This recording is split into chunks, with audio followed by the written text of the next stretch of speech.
Père, nous prions. Nous prions. Visite-nous. Touche-nous. Et mets en nous le désir, la faim, la soif de te chercher encore plus. Anime en nous un esprit qui te désire. Un esprit qui te cherche et qui te loue. Ouvre nos cœurs, ouvre notre esprit plus large encore. Nous voulons voir ta gloire.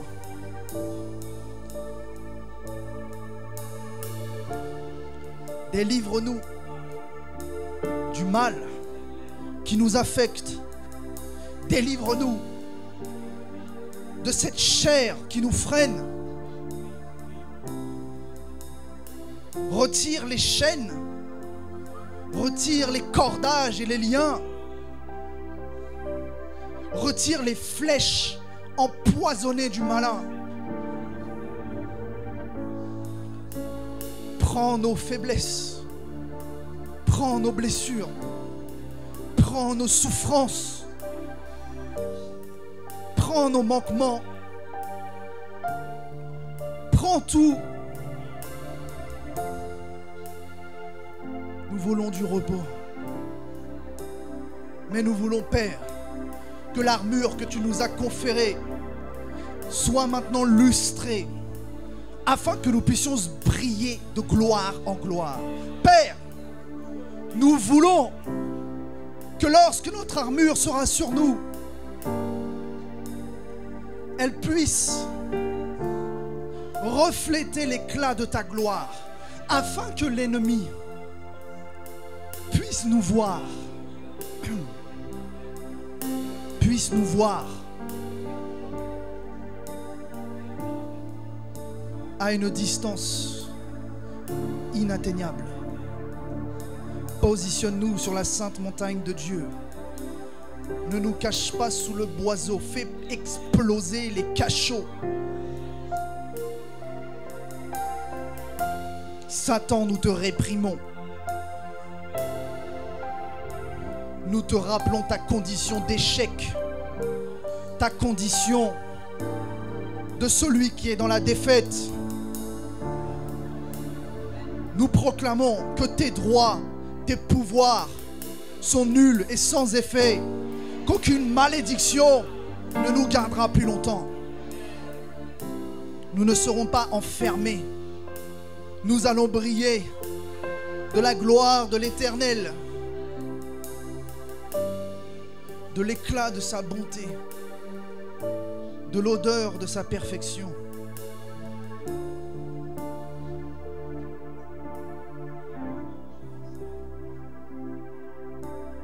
Ange de l'Éternel, passez en cette zone. Ange de Dieu, soyez présents. Répondez à votre devoir. Et venez apporter des mets délicieux, des bénédictions du plus profond du royaume de Dieu. Venez tirer les chaînes qui tiennent le peuple de Dieu en esclavage. Venez souffler des quatre vents une puissance, un vent nouveau, un vent impétueux qui ne sera plus jamais éteint. Allume le feu. Allume le feu, Saint-Esprit. Allume le feu de nos cœurs. Allume le feu de nos âmes.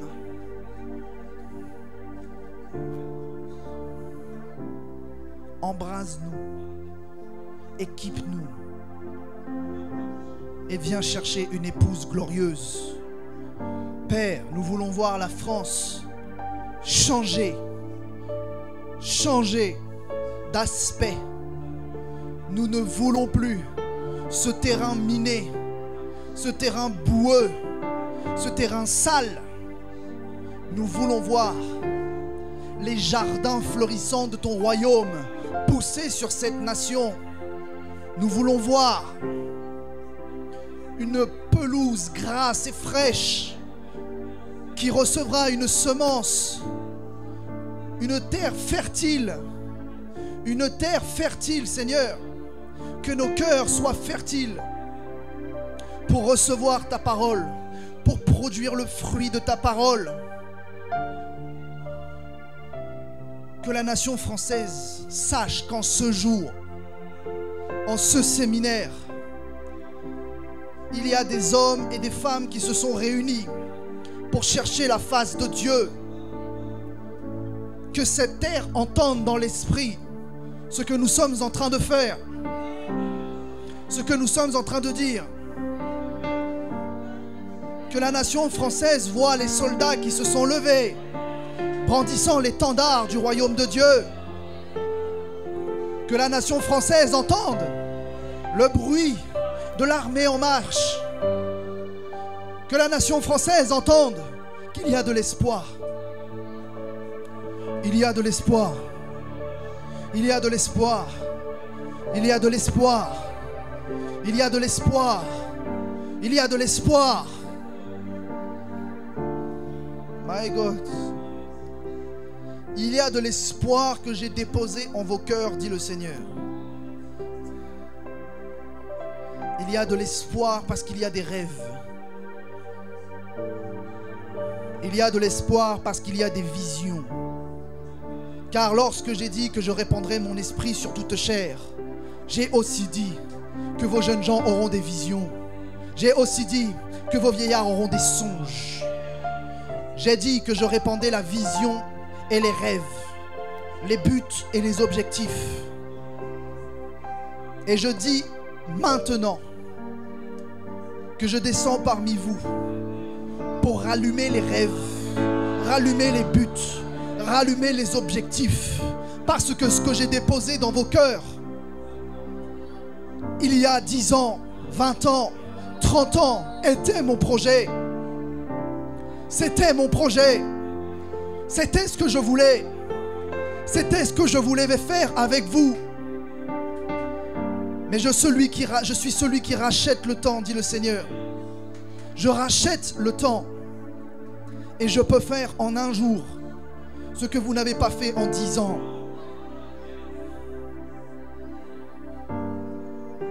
Je vous promets de rallumer en vous les visions et les rêves, les songes et les objectifs. Et que cette fois-ci, vous ne passerez pas à côté. Cette fois-ci, vous rentrerez dedans. Parce que je dis que l'année prochaine, 2023 sert à préparer 2024.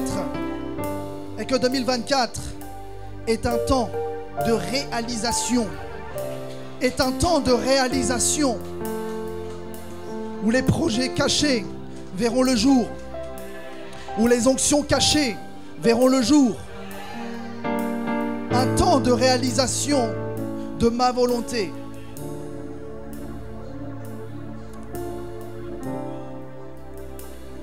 Ainsi le Seigneur parle.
Dieu, soit le règne pour tous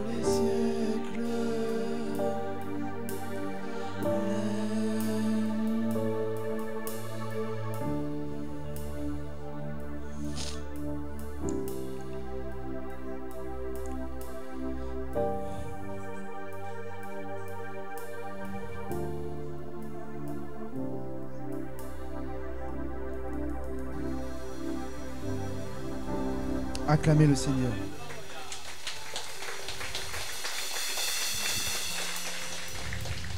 Reste avec moi. Tu es ointe. Tu es ointe. Ok. You can play again if you want. Non, ce que tu veux. Sois prophétique. Père éternel. Ok. Je peux le faire publiquement. Je peux en parler maintenant. Juste un petit peu moins fort, s'il te plaît. Magnifique. Ok. Ça va? Vous êtes bien? Vous êtes prêts? Vous avez bien mangé? On va pouvoir faire péter le plafond. C'était déjà bien la louange là, c'était fort. Quelle présence merveilleuse. Ok. J'aimerais pouvoir vous rappeler quelque chose.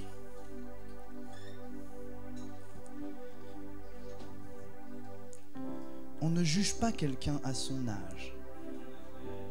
Il n'y a pas d'âge ni de condition pour servir Dieu. Et je dis ça pour vous. Encore un tout petit peu moins fort. Merci. Il n'y a pas d'âge ni de condition. Nous servons Dieu parce qu'il nous a aimés, parce qu'il nous a choisis. Et j'ai envie de dire, en théorie, servir Dieu est une obligation. En vrai, vous n'avez pas le choix. Et ça, c'est une vraie réalité. Vous n'avez pas le choix. À partir du moment où vous refusez de servir Dieu, vous êtes dans ce qu'on appelle la rébellion. Que vous le vouliez ou pas, c'est de la rébellion. Car Dieu nous a choisis pour sauver. Dieu nous a choisis pour servir.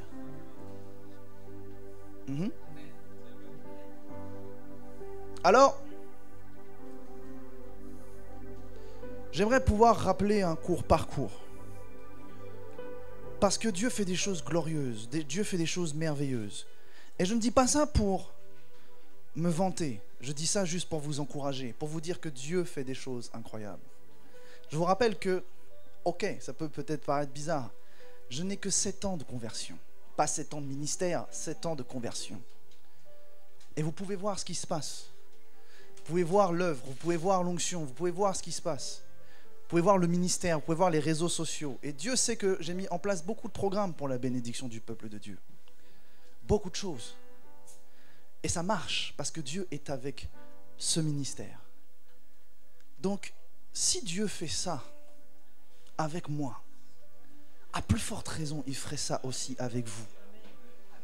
Il faut y croire. Le Seigneur m'a parlé clairement fort, là, il vous a parlé aussi, il a dit, il y a de l'espoir. Mais où est votre espoir? Seul l'amour, la foi et l'espérance demeurera. L'amour, ok, on sait faire. Bon, on sait faire. La foi, on sait faire.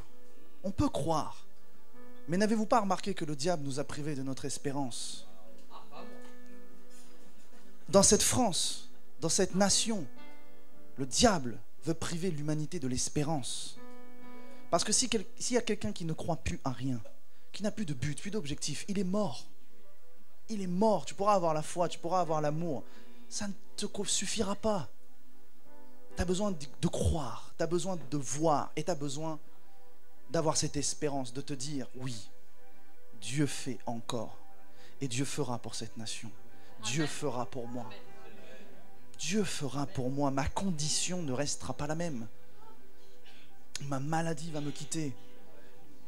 Tu dois y croire jusqu'au bout. Peut-être que tu es malade depuis tant d'années et tu te dis, ok, j'ai arrêté de croire que je serai guéri. Tu as déjà tendu la perche au diable. Continue de croire que Dieu va te guérir. Continue de croire que Dieu va te délivrer. Continue de croire que Dieu parle encore. Continue de croire que le salut sera prêché, annoncé dans cette nation. Continue de croire. Aie de l'espoir, aie de l'espérance. Si tu n'as plus ça, qu'est-ce que tu as? Si tu vis juste au jour le jour, qu'est-ce que tu as? Chaque jour suffit sa peine, c'est pour l'état de ton âme. C'est-à-dire au jour le jour, c'est l'état de ton âme. Mais avec Dieu, tu dois être rempli d'objectifs. Tu dois être un visionnaire, tu dois avoir loin, tu dois vouloir entreprendre, tu dois vouloir faire. Où est passé ce désir de vouloir faire des choses pour Dieu? On t'a dit que tu avais un appel, on t'a dit que tu avais des talents, qu'on t'a dit ces choses. Mais où sont ces choses? Enfouies, cachées, méprisées, éteintes à cause de certaines personnes. Mais ces personnes-là, moi je leur dis dehors. Dehors de ma vie. Vous savez, je vais vous dire un truc. Parce que je sens l'esprit me le dire pour maintenant, pour vous. Filtrez vos relations. Écoutez bien ce que je vous dis. Si je peux me permettre de vous parler comme ça. Vous savez, j'ai fait beaucoup de voyages, j'ai vu beaucoup de choses, beaucoup d'hommes de Dieu, beaucoup de ministères, beaucoup d'opérations, de miracles et tout. Si on est ici, c'est parce qu'il y a un plan divin. Si vous êtes là et pas ailleurs, si vous êtes dans ce séminaire et pas ailleurs, il y a un plan divin pour vous. Ok, beaucoup d'entre vous connaissent l'onction de la servante de Dieu. Vous venez chercher des délivrances, c'est bien, mais repartez avec un but. Repartez avec quelque chose et dites-vous, cette fois-ci, cette année, cette fin d'année, l'année 2024 sera différente. Parce qu'il n'y a pas d'âge ni de condition. Il y a un homme de Dieu qui s'appelle Nick Muvokodik. Il n'a pas de bras, pas de jambes, il prêche. Nick. Il n'a pas de bras, pas de jambes, il prêche. Catherine Kuhlman, elle prêchait alors qu'elle était atteinte d'une maladie très grave. Cancer. Il n'y a aucune condition qui doit vous empêcher de servir Dieu. Et toujours de l'espérance.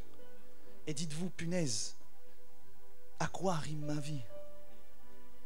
Je crois en Dieu, je crois au Dieu des miracles, je crois au Dieu du tout est possible et je ne vois rien de possible dans ma vie. Change ta mentalité. Sois renouvelé dans ta mentalité. Tu dois faire quelque chose. Si tu es ici, si Dieu a envoyé un ministère prophétique pour vous parler, un ministère spécial, un ministère chelou,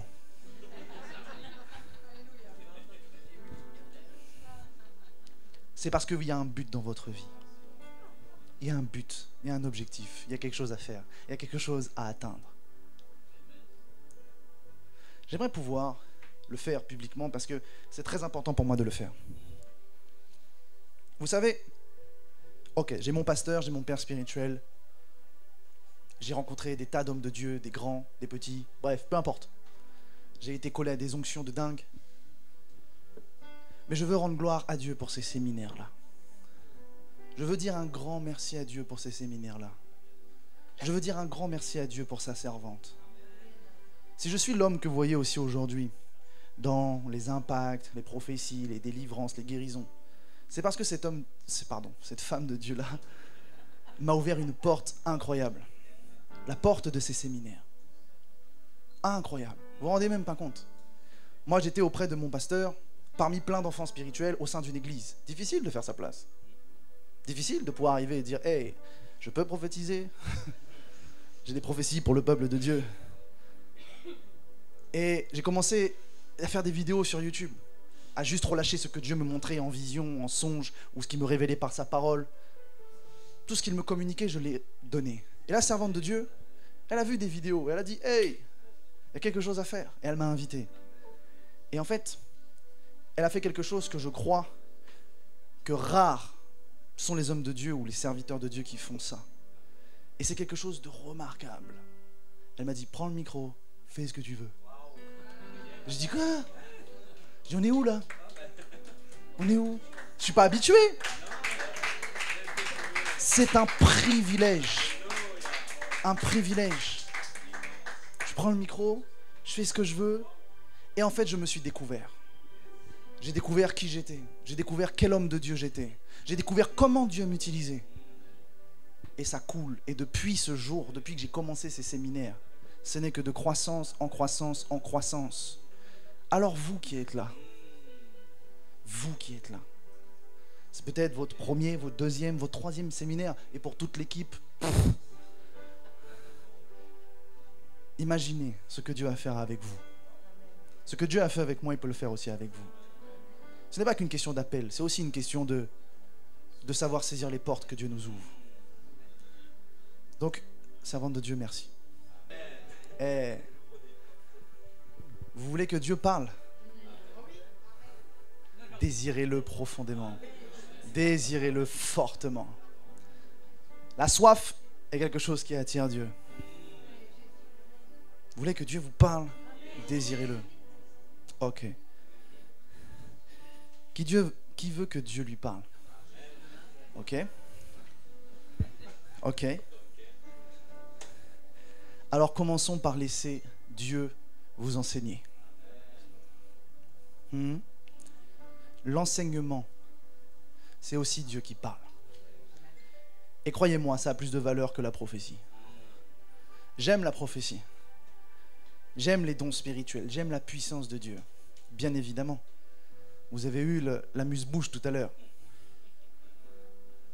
Mais j'aime encore plus enseigner les Écritures. La Bible dit que vous avez été édifiés sur le fondement, sur les enseignements des apôtres et des prophètes. Les prophètes enseignent. Non pas sur les prophéties des prophètes, mais sur les enseignements des apôtres et des prophètes. Soyez enseignables. Ça a plus de valeur que être prophétisable.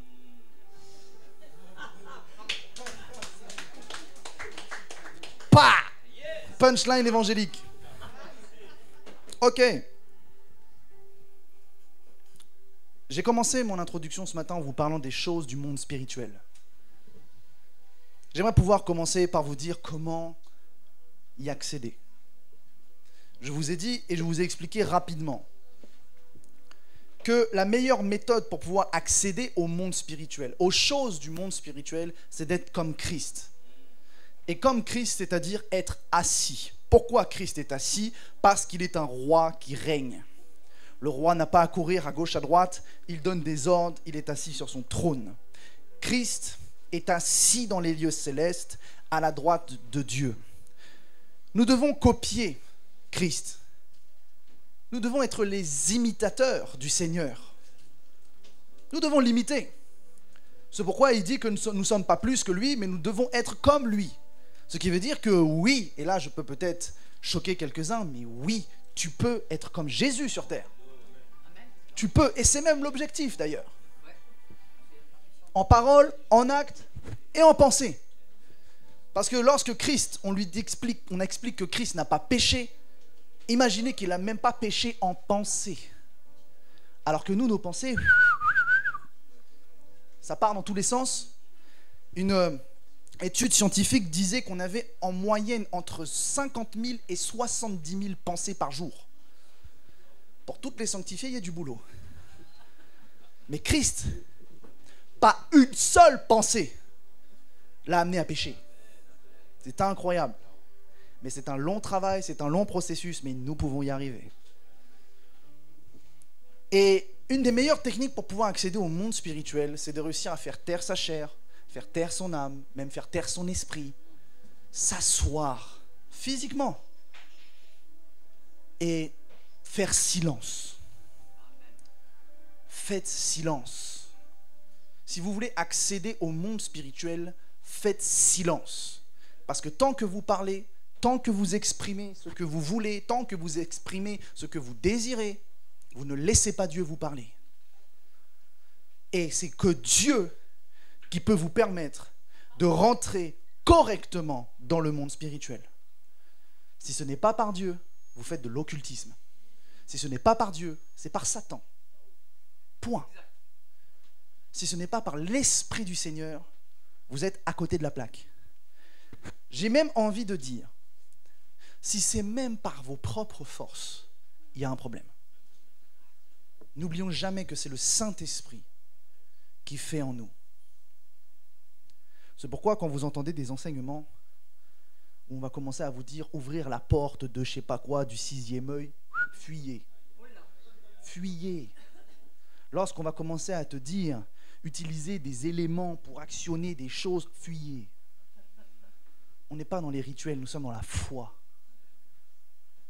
Et Dieu nous ouvre l'accès au monde spirituel par les processus, les principes du monde spirituel. La prière, la foi, le jeûne, la lecture de la parole de Dieu et la connaissance du monde spirituel. Oui, il faut connaître où est-ce qu'on va. Il faut connaître à ce qu'on touche. Il faut connaître ce que l'on voit. Je vais vous dire un truc. Si vous voyez un esprit, et je dis bien un esprit, parce que dans ce séminaire-là, si je suis venu ici, c'est pour vous enseigner des choses profondes. Dans le monde spirituel, il n'y a pas que les anges et les démons. Il y a des esprits. Des esprits qui font partie de la création de Dieu. Il y a les Elohim. Il y a différentes catégories d'esprits. Les anges sont une catégorie d'esprits. Les démons, officiellement parlant, doctrinalement parlant, sont des esprits de Néphilim. Les anges déchus, même déchus, restent des esprits. Satan est un esprit. Dieu est un esprit. Nous sommes des esprits. C'est pourquoi le don de discernement des esprits est plus large que juste sentir le mal. Combien de personnes utilisent ou prétextent dire qu'ils utilisent le don de discernement des esprits juste en étant focus sur les mauvaises choses? Mauvaise présence, mauvaise pièce. Non, mais même sentir un ange peut être aussi le fruit du discernement des esprits de ce don. Il y a des esprits. Les 4 êtres vivants, par exemple, ce sont des esprits. Et ils ont une attitude, un comportement et un faciès particulier. Et vous imaginez leur tête, un mélange de 4 trucs? C'est chaud. Moi, tu arrives là-bas, tu le regardes, tu fais « Oh, je vais aller voir Jésus, moi, parce que là, toi, tu m'inspires pas. Tu as une tête de lion, une tête d'aigle, une tête d'homme, une tête de buffle. Il y a un souci. Dieu, tu fais des trucs bizarres. » Soyez conscients qu'il y a des esprits. Je vais vous partager un truc. C'est assez spécial. Je vous ai dit, moi, je suis chelou. Un matin, en prière, très tôt, le Seigneur me permet d'être ravi en esprit et d'avoir une vision. Et j'arrive dans un lieu où un esprit, ni un ange, ni un homme, ni quoi que ce soit, je ne pourrais pas le définir, il ressemblait un peu comme une flamme blanche, me parle. Et il me dit, tu sais, dans le monde spirituel, il y a une règle. Soit tu domines, soit tu es dominé. Je dis, ah bon? Il me dit, dans le monde spirituel, il n'y a pas de sentiment. Il n'y a que l'autorité qui compte. Ça veut dire que tu ne peux pas te lever un matin, ne pas aller bien et dire à Satan, pause. Je ne me sens pas bien aujourd'hui, tu peux me laisser de côté? Non, il ne fonctionne pas par les sentiments. Le monde spirituel ne fonctionne pas par les sentiments. Il fonctionne selon les principes. Soit tu as l'autorité, soit tu ne l'as pas. Et si tu ne veilles pas, si tu ne te gardes pas, même si tu ne vas pas bien, pour lui, ce n'est qu'une opportunité de te frapper. Et il ne va pas se priver. Et il ne va pas se gêner. Donc ne croyez pas que le diable est votre ami. Qui n'a pas pensé un jour, allez soyons honnêtes, est-ce que Satan pourrait se repentir? Non. Non.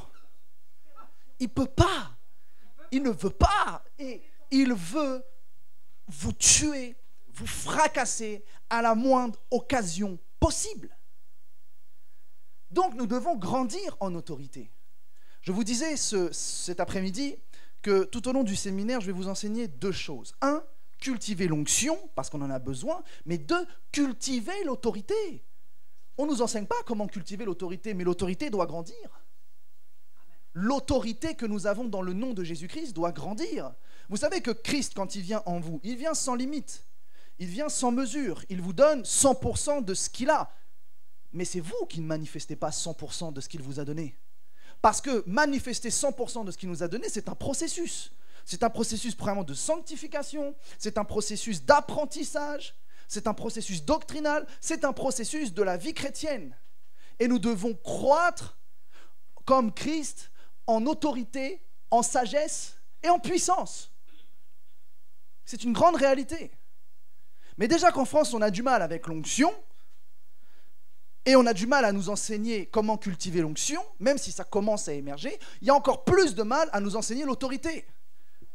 Comment cultiver l'autorité? Parce que le nom de Jésus-Christ est plus ou moins puissant en fonction des bouches qui le proclament. Le nom de Jésus, c'est le nom de Jésus. Mais rappelez-vous la Bible, des Juifs ont essayé de dire le nom de Jésus, ils se sont retrouvés tout nus. Ils se sont fait dépouiller. Ils disent, on connaît Paul, on connaît Jésus. Vous, on ne vous connaît pas. Utilisez le nom de Jésus, oui. Mais même dans le nom de Jésus, en fonction de la bouche qui le proclame, ça n'a pas le même effet. Et c'est une réalité. Ce pourquoi ça nous donne la sagesse de savoir qu'on ne peut pas non plus utiliser le nom de Jésus comme on veut. En vain, mais surtout s'attaquer à des combats qui ne sont pas encore les nôtres. Il nous faut un mandat, et le mandat confère une autorité. Tu peux avoir l'onction, mais ne pas forcément avoir une grande autorité. Écoutez bien ce que je dis. Mais tu ne peux pas avoir une grande autorité si tu n'as pas une grande onction. Il y a des gens qui ont l'onction. Ils prient, il se passe des choses. Mais des fois, ils prient et ils ne sont pas exaucés. Pourquoi? Parce que l'onction ne fait pas tout. Il y a aussi les principes spirituels. Demande quelque chose à Dieu qui n'est pas dans sa volonté, tu auras beau avoir l'onction, tu ne le recevras pas. Et la réalité, elle est là. Il y a des gens qui ont l'onction, ils sentent la présence de Dieu, ils sentent la manifeste présence du Saint-Esprit. Ils ont l'onction en eux. Mais quand ils prient, flop. Ils font qu'agiter les démons, mais ne les chassent pas. Pourquoi? Parce qu'il te faut l'autorité. Tu as l'autorité de Dieu en toi, mais tu la manifestes à combien de pourcents? Si tu manifestes que 10% de l'autorité de Christ, tu pourras t'attaquer qu'aux combats qui valent 10%.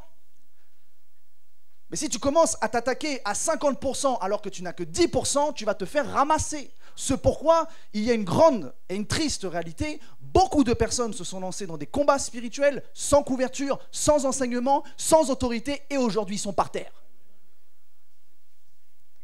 Et des vraies destinées de personnes qui, en grandissant, en patientant, auraient pu atteindre des hauts niveaux d'autorité parce qu'ils sont allés trop vite et trop tôt dans des combats qui n'étaient pas les leurs, leur ministère s'est effondré. Il faut faire gaffe. Le monde spirituel, ce n'est pas un jeu. Et je vais vous dire quelque chose. Si vous voyez un esprit, sachez qu'il vous a vu aussi. Si vous l'avez vu, il vous a vu. D'ailleurs, il vous verra en premier. Je vous partage mon expérience. Je suis arrivé dans une zone. Et cet esprit me dit, c'est dominer ou être dominé. Autorité, pas de sentiment. Je dis, ok, allons-y.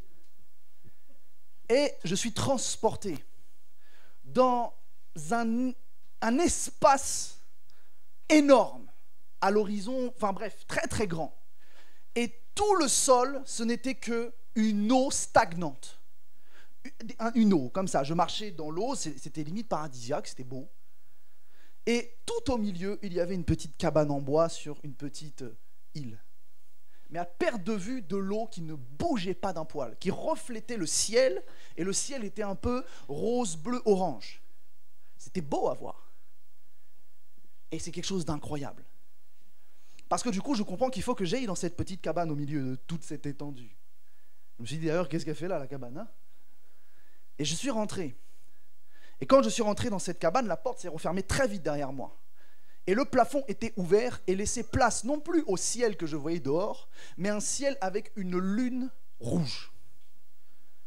Je dis ok, là je sens que c'est plus la même atmosphère. Et il y a une dame en face de moi. Une dame, si je devais donner un âge, je dirais la cinquantaine, cheveux très noirs, visage très pâle, et elle est dans un grimoire, elle lit dans un livre. Puis elle a fait des incantations comme ça. Et elle ne me calcule pas, et elle me dit, c'est pourquoi? Je sais pas, moi je viens, parce que je peux venir, donc je viens. Et quand elle voit qui je suis, elle comprend, et elle s'arrête. Elle va chercher un autre livre. Elle prend le livre, et elle commence à faire des incantations qui m'ont mis sous une pression. Une vraie oppression qu'on sent physiquement, on se sent écrasé. Et j'ouvre les yeux et je vois que sur le livre, il y a une tête de mort avec un grand serpent qui passe dans l'œil et dans la bouche. Et elle fait des incantations comme ça de dingue. Et je sens que cette pression est tellement forte que je pourrais m'évanouir. Vous savez, la pression qui pourrait te faire partir. Et le Saint-Esprit me parle, il me dit, ne t'évanouis pas, résiste. Et je commence à résister, je commence à faire quelque chose qu'on connaît quand on pratique l'onction, c'est libérer l'onction, c'est ce qu'on appelle la secouer. C'est-à-dire que Samson, quand on parle de la force de Samson, la Bible mentionne en hébreu qu'il secouait l'onction du Seigneur. Et du coup, j'ai dégagé quelque chose et j'ai pris le contrôle. Quand elle a vu ça, elle est partie chercher un deuxième livre. Et elle est revenue et ce livre était juste immaculé de sang.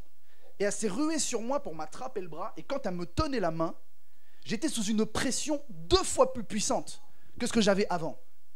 Et il fallait que je résiste encore et encore et encore.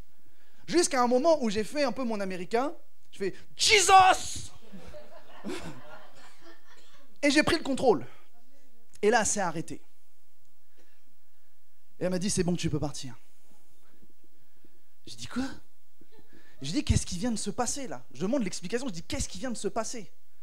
Et je lui dis « Qui es-tu toi ?»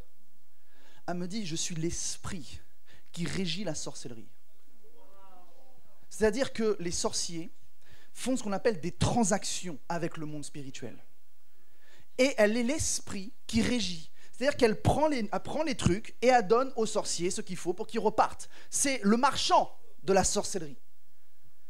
Et elle m'a dit, tu m'as vaincu, tu m'as résisté, tu m'as dominé, c'est bon pour toi.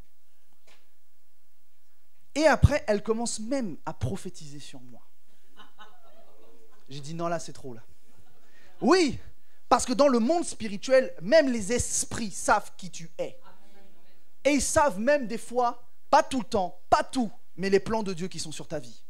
C'est pourquoi, des fois, le diable viendra vous court-circuiter avant votre bénédiction, avant votre appel, avant votre naissance. Parce que dans la destinée de Dieu, dans les temps, votre nom est inscrit dans un livre avec un appel, avec un but et avec des objectifs sur cette terre.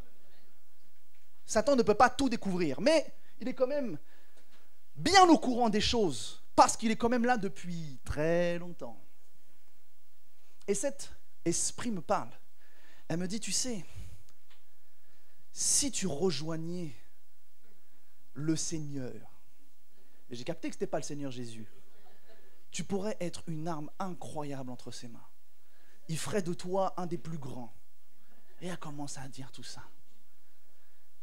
Et j'ai dit, non, mais t'as pas compris. T'as pas compris, là, j'ai dominé, donc c'est bon, le problème est réglé. Et je me suis réveillé de ma prière. J'ai dit, waouh, quelle expérience. Et vous savez, ça, ce n'est que des expériences parmi tant d'autres.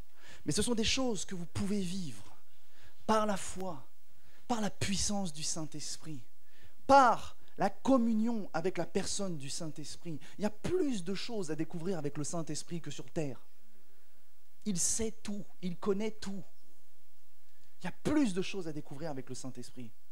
Il y a plus de connaissances, il y a plus de savoir, il y a plus de bienfaits. Pour ceux à qui ça arrive, et je prie que ça vous arrive tous, quand vous recevez une révélation des Écritures, ça procure quelque chose en vous qui est incroyable. Vous avez une sensation, vous vous dites, mais je suis illuminé. Et le réflexe que vous avez, c'est de vouloir en parler à tout le monde. Et des fois, c'est une erreur. Ah, je vais vous donner une autre clé. Dans le monde spirituel, tout n'est pas à dire. Vous savez que ce que je viens de vous témoigner là, ça date déjà de l'année dernière. J'en avais parlé qu'à 2 personnes. Ma femme et mon pasteur. Mais là, je savais que je pouvais le libérer. Parce que vous êtes un peuple mature. Donc 3. J'avais oublié toi. Il y a des choses qui sont secrets. Lorsque vous êtes intime dans le mariage, est-ce que vous dites tout à vos amis? Est-ce que vous dites tout à toutes les personnes qui passent? Non, il y a des choses qui restent entre le mari et la femme. Avec Dieu, c'est pareil. Il y a des choses que vous allez recevoir, que Dieu vous dira ça, tu n'en parles même pas. Il y a des choses que je pourrais expliquer avec le monde spirituel. Comme je vous ai dit tout à l'heure, vous direz, lui, j'arrête de l'écouter. Des principes, des choses que j'ai vues, des choses que j'ai pu comprendre, recevoir par les expériences avec le Saint-Esprit, par la parole de Dieu. Parce que la parole de Dieu a 7 degrés de profondeur. Vous lisez à quel degré, vous? On peut aller très profond avec la Bible. Des fois, il y en a qui me disent, tu penses que je peux lire les livres apocryphes? T'as déjà assez, là. Il y a de quoi faire. Il y a de quoi faire avec la Bible. Qu'est-ce que tu veux rajouter de plus? C'est la parole de Dieu. On peut vivre des expériences remarquables. Je pourrais vous raconter des expériences, des visitations que j'ai eues du 3e ciel. Des expériences où je suis allé même dans des endroits où je sais, écoutez bien ce que je vous dis, c'est pas pour faire, mais je sais que l'apôtre Paul est allé là-bas. Ce sont des réalités. Tout est accessible. Ne croyez pas que ce que Dieu a fait avec les apôtres, vous ne pouvez pas y prendre part. Ne croyez pas que ce que Dieu fait avec les grands hommes de Dieu, vous ne pouvez pas y prendre part. La révélation, elle est pour tout le monde. Les expériences sont pour tout le monde. Alors il y en a qui ont des facilités, plus ou moins, à vivre des choses, mais en théorie, Dieu s'est rendu accessible pour tous, pour chacun d'entre vous. Et nous devons avoir à cœur de vivre ces choses. Est-ce que ça vous a donné envie de vivre ces choses ou pas? Ah, vous voulez voir les esprits des sorciers, vous, hein? C'est ça? J'ai même une vidéo qui date d'il y a peut-être 3-4 ans. Dans ma chambre, un ange m'apparaît devant et il me communique un message qui est une prophétie qui est en train de se réaliser. Allez voir, petite pub. On peut vivre ces choses-là. C'est pas fou. C'est pas inaccessible. C'est pas que pour les autres. C'est aussi pour nous. Alors, je vais commencer par cela. Officiellement, nous avons 5 sens dans le corps.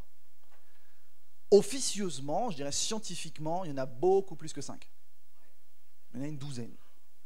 Parce que si on compte les sens qui sont des sens de sensation, de chaleur, des trucs, etc., les sens qui sont liés à l'estomac, à la nutrition, tout un tas de choses, il y a plusieurs autres sens qui sont liés au corps, plus que 5. Alors, j'aimerais vous rappeler cela. Nous sommes un esprit avec une âme dans un corps. Le corps est composé, officiellement, selon la parole de Dieu, d'argile et d'eau, poussière. Moi, je n'ai jamais vu une poussière sur un meuble prendre une autre forme que le meuble. Oui, je fais ce que je peux quand je fais le ménage. Je vois de la poussière. La poussière prend la forme du meuble. Donc, le corps qui est poussière prend la forme de votre esprit. Ce qui veut dire que si vous pouviez voir mon esprit, bon, vous me verrez peut-être avec des abdos, mais j'aurai la même tête. Je ne serai pas différent. Nous sommes des esprits. Et le corps a la forme de notre esprit. Il y a même des anges qui sont tellement collés à vous par la naissance qu'ils peuvent prendre votre apparence. C'est-à-dire qu'en fait, ce n'est pas qu'ils prennent votre apparence. C'est qu'ils sont tellement collés à vous que vous déteignez sur eux. Et des fois, dans des rêves, dans des visions, tu dis « Ah, mais je t'ai vu en rêve. » C'était pas lui, c'était l'ange de la personne. Soyons spirituels. Tu vois un grand serviteur de Dieu, ce n'est pas le serviteur de Dieu, c'est son ange. Tout ça pour expliquer que nous avons des sens dans le corps, alors nous avons des sens dans l'esprit. Notre esprit a des sens. C'est pourquoi nous parlons de la vue spirituelle, de l'ouïe spirituelle, de l'odorat spirituel, du goût spirituel, du toucher spirituel. Et je vais vous donner les exemples. L'apôtre Jean, lorsqu'il est monté ici, déjà il est assis à Patmos, on en a parlé tout à l'heure, et il voit une porte dans le ciel. On est déjà dans le monde spirituel. C'est déjà spirituel. Donc il a déjà la vue spirituelle. Et il entend un ange dire « Viens, monte ici ». C'est ses oreilles spirituelles qui ont entendu. Vous savez, dans ce qu'on appelle les visitations des anges ou de Jésus, parce que je crois que Dieu visite des gens, je vous l'ai dit tout à l'heure, moi le Seigneur m'a déjà visité plusieurs fois, mais il y a une différence entre la visitation et l'apparition. Faire attention à ça. Parce que beaucoup de gens vont dire « j'ai vu Jésus ». Non, il ne t'est pas apparu. Il t'a visité dans ton esprit. C'est pas pareil. Parce que tu peux avoir la vision avec les yeux physiques fermés. Tu es dans ton esprit et tu as une vision. Et peut-être que dans ton esprit, un esprit peut t'apparaître. Jésus peut t'apparaître, un ange peut t'apparaître. Tu es en prière, tu es concentré, tu es focus. Un Jude, lui, voit que des anges partout.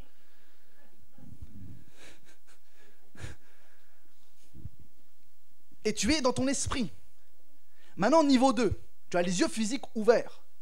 Mais c'est toujours dans ton esprit que tu vois. C'est juste que tes deux vues, la vue physique et la vue spirituelle, se superposent. Et tu vois quelque chose devant toi, mais en fait, c'est toujours dans l'esprit. Par exemple, quand je prophétise et que je commence à dire « je vois ça sur toi », ou comme la dame tout à l'heure, je suis arrivé et je lui ai dit « je vois la porte de ta maison, je vois la barrière, je vois ceci ».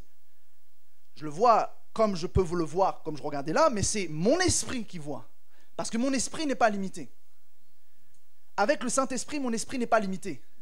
Ce qui fait que je peux commencer à détailler et voir à quoi ressemble la maison d'une personne, à quoi ressemble ta vie, quels sont les détails, qu'est-ce que tu as fait à telle époque, tel pays, tel truc. Parce que l'esprit peut voir. Mais l'apparition, c'est pas dans l'esprit. C'est physique. Kenneth Hagin a reçu des apparitions du Seigneur Jésus. William Branham a reçu des apparitions des anges. Des vrais anges qui venaient en chair et en os, vous m'avez capté. Il venait physiquement s'asseoir dans son salon et lui dit « Vas-y, pose-moi des questions. » C'est des trucs de fou, mais c'est des trucs réels. C'est un peu plus rare, je vous l'admets. Mais c'est possible. Je vais vous donner un exemple, un détail, peut-être qui est assez intéressant. Qui a déjà adoré Dieu, fermé les yeux et vu des petits flashs blancs comme ça? Petits flashs blancs comme ça.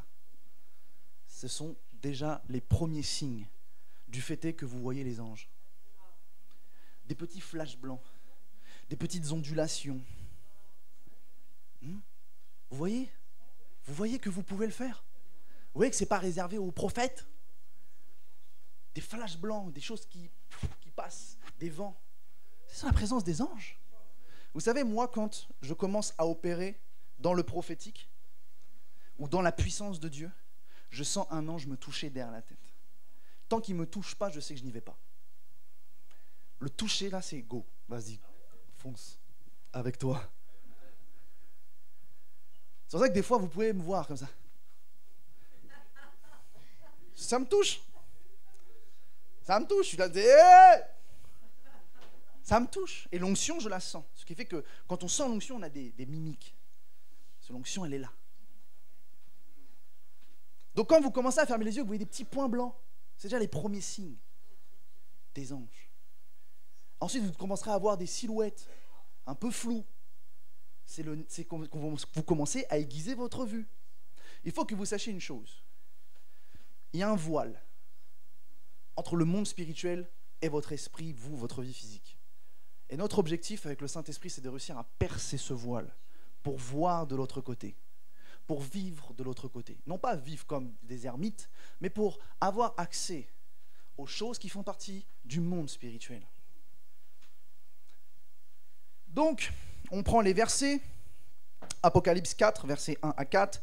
Après cela, je regardais et voici une porte était ouverte dans le ciel. La première voix que j'avais entendue comme le son d'une trompette, donc forcément c'est spirituel, qui me parlait, dit, monte ici, je te ferai voir ce qui doit arriver dans la suite. Aussitôt je fus ravi en esprit, et voici il y avait un trône dans le ciel, et sur ce trône quelqu'un était assis. Celui qui était assis avait l'aspect d'une pierre de jaspe et de sardoine, et le trône était environné d'un arc-en-ciel semblable à de l'émeraude. Autour du trône, je vis 24 trônes, et sur ces trônes, 24 vieillards assis, revêtus de vêtements blancs, et sur leur tête des couronnes d'or. Est-ce que vous avez vu ce qu'il peut voir avec ses yeux spirituels? C'est ouf! C'est ouf!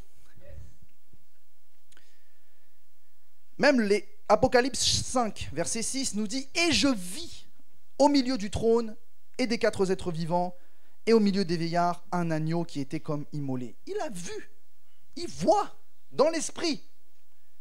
Apocalypse 5, verset 8 et verset 9.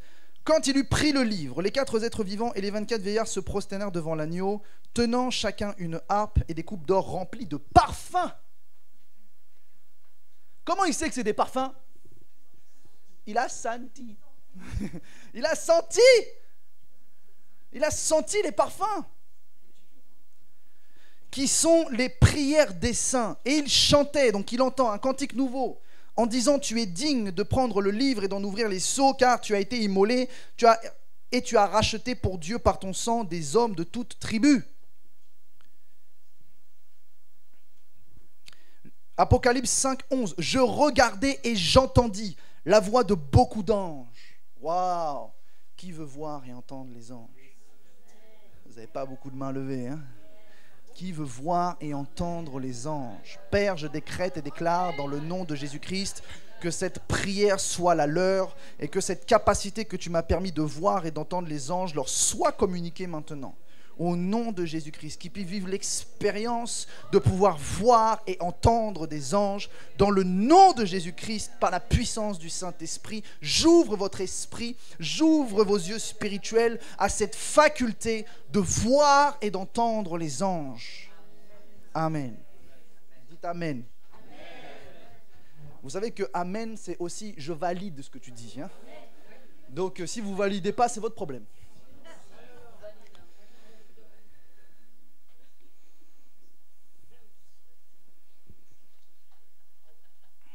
Apocalypse 10, versets 9 à 10.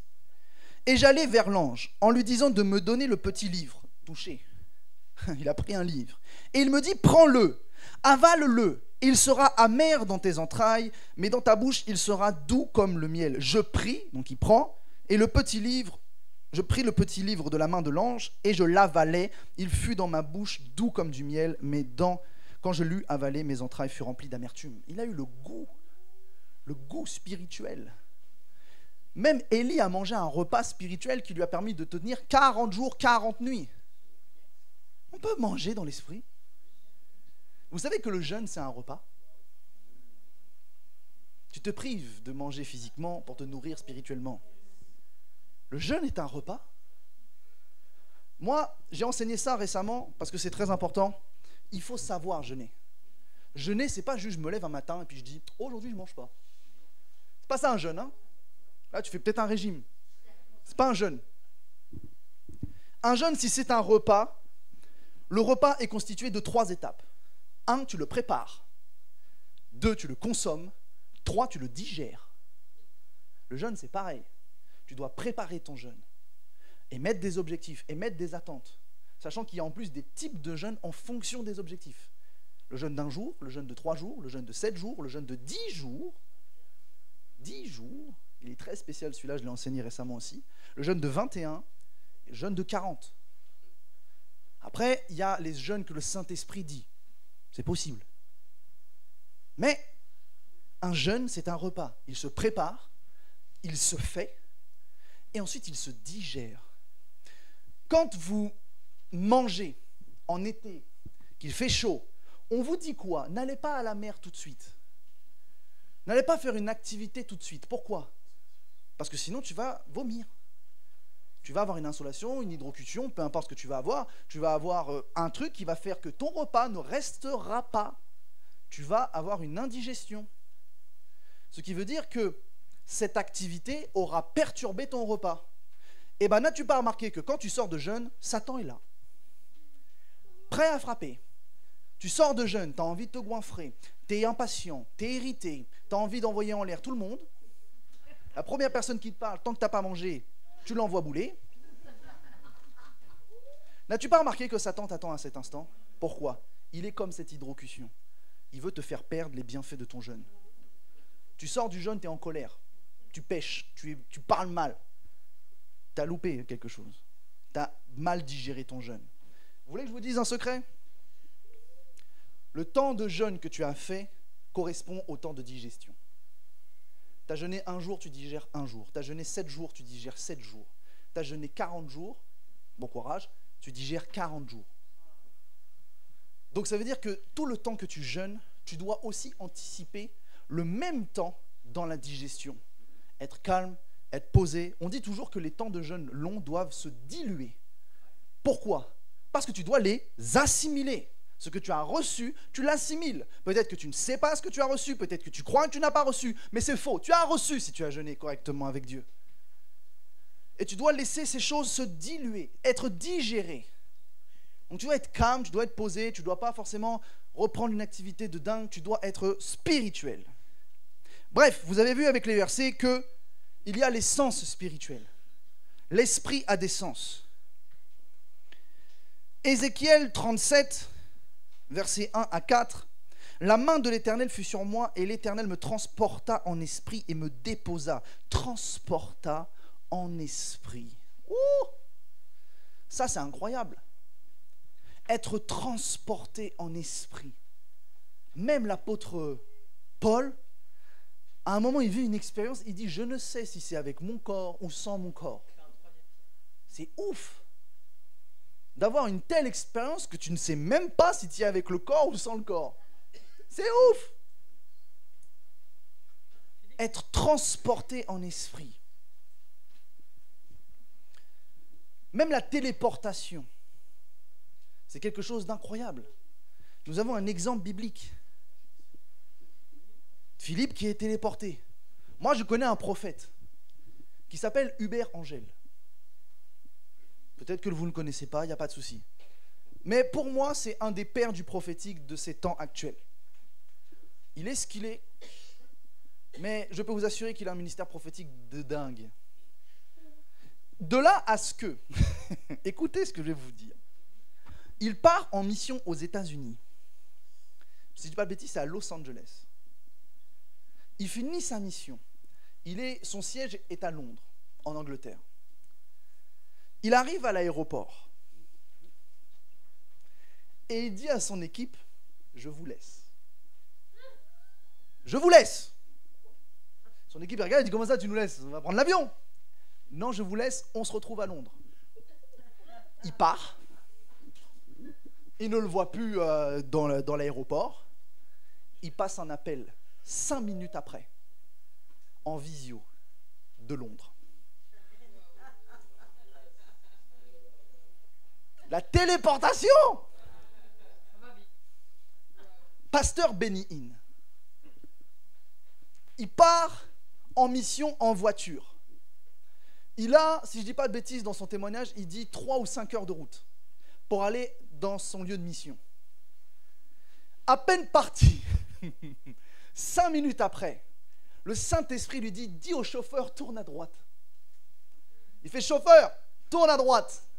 Il tourne à droite, ils arrivent dans la rue de la mission, 5 heures, qui est à 5 heures de chemin, de distance. Téléportation. C'est fou. Moi, je veux vivre ça aussi.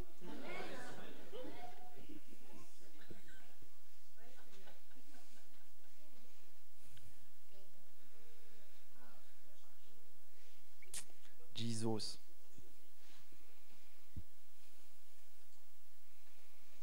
Donc nous avons des sens spirituels. Et ces sens spirituels sont les moyens et les procédés pour vivre le monde spirituel.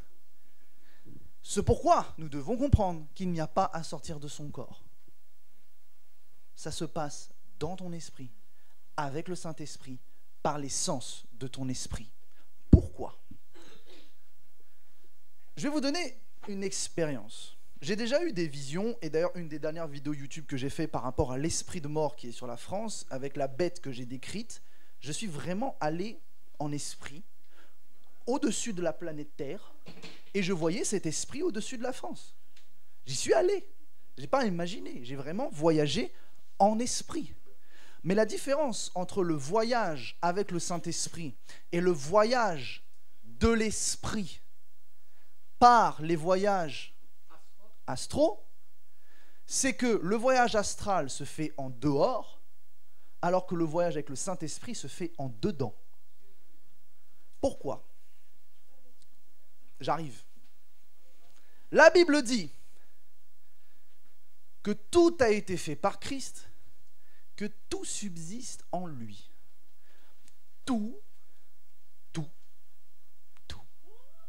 subsiste en lui.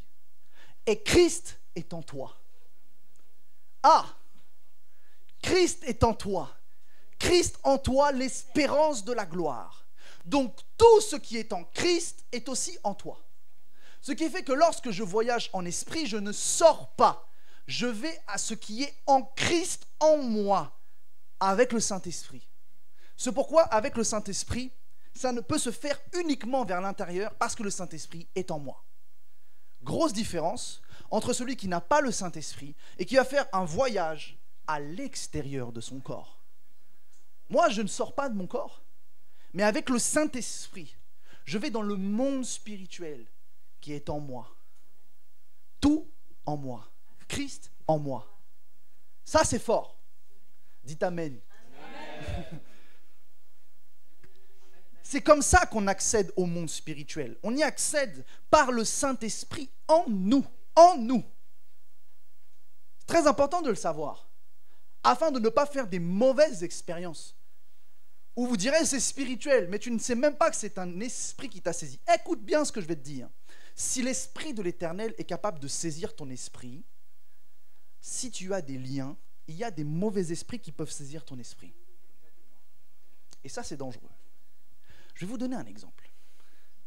Vous vous rappelez tout à l'heure, je vous ai dit quoi?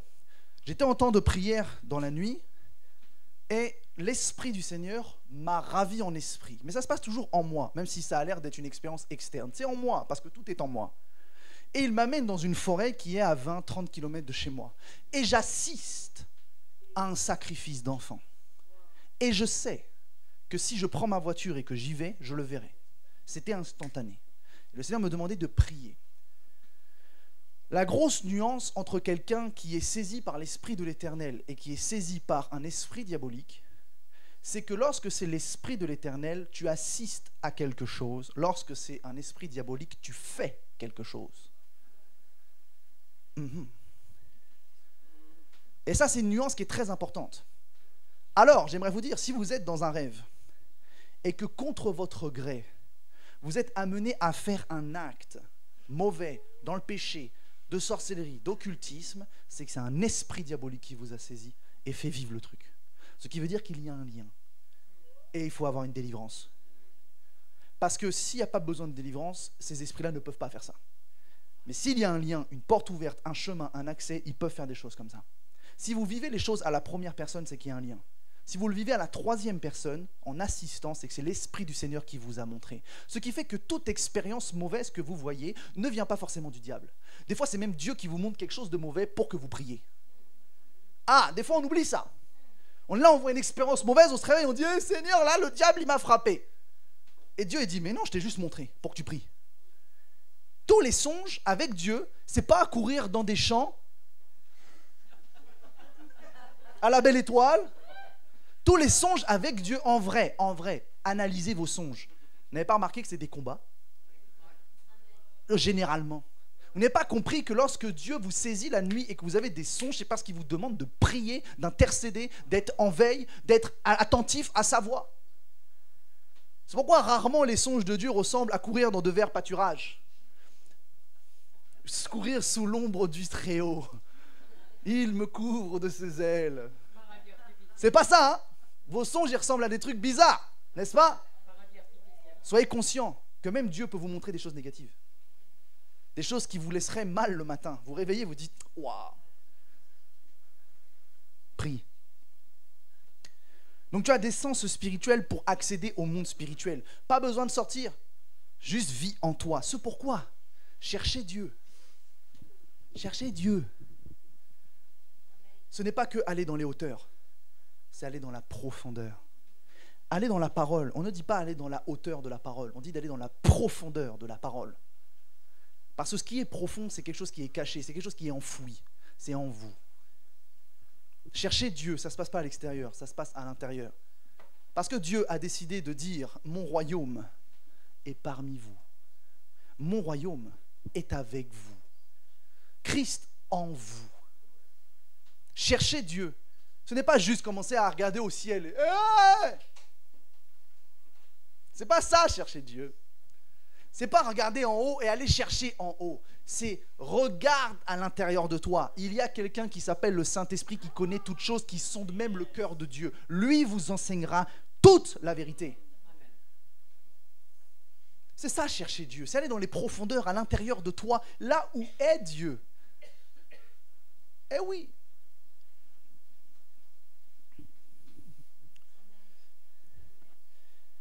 C'est pourquoi j'aimerais vous dire que si vous avez des sens, ces sens-là ne sont jamais sortis de nulle part.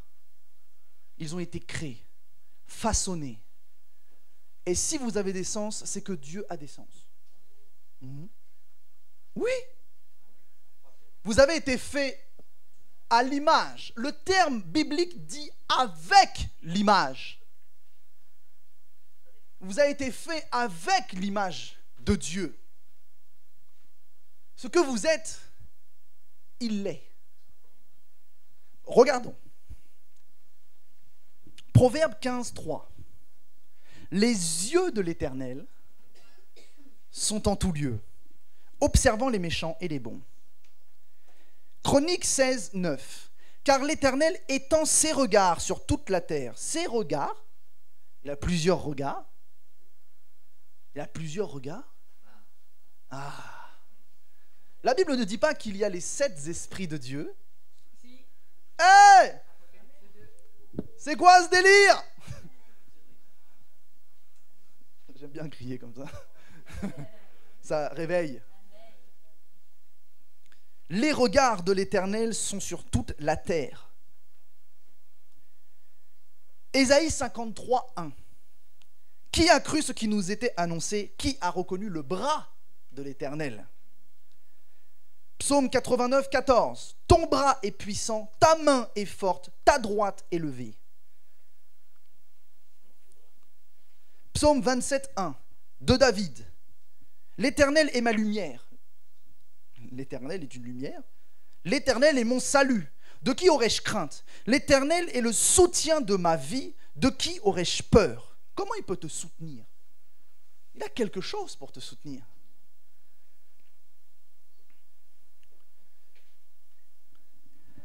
Jacques 1, 17. Et là, on tombe dans quelque chose de particulier. Toute grâce excellente et tout don parfait descendent d'en haut, du Père des Lumières. Oh my God. Chez lequel il n'y a ni changement ni ombre de variation. 1 Pierre 5, 6. Humiliez-vous sous la puissante main de Dieu. Ok. Revenons sur ce verset-là. Père des Lumières. Il y a un autre verset qui dit qu'il est le Père des esprits. Donc les esprits sont des esprits de lumière. Car Dieu est lumière. Car la Bible dit que au commencement était la parole était avec Dieu, la parole était Dieu. En elle était la vie et en elle était la lumière qui éclaire chaque homme. La lumière. Dieu aimait et est une lumière. C'est pourquoi il dit « Je suis la lumière du monde ». Et il explique qu'il est aussi le Père des esprits. Ce qui veut dire que nous sommes tous, à la base, issus de la lumière divine. Même les anges, on les appelle des anges, des êtres de lumière. Les anges déchus, Lucifer, porteur de lumière. Alors Lucifer, c'est très particulier. Je ne pense pas que ce soit le sujet de pouvoir parler de plein de choses. Mais si nous étudions la Bible, je pourrais vous choquer en long, en large, en travers. Et vous dire que la Bible explique des choses incroyables sur la chute de Satan et à quelle période elle se situe. Comment vous dire ces choses? Je ne sais pas s'il faut couper ça.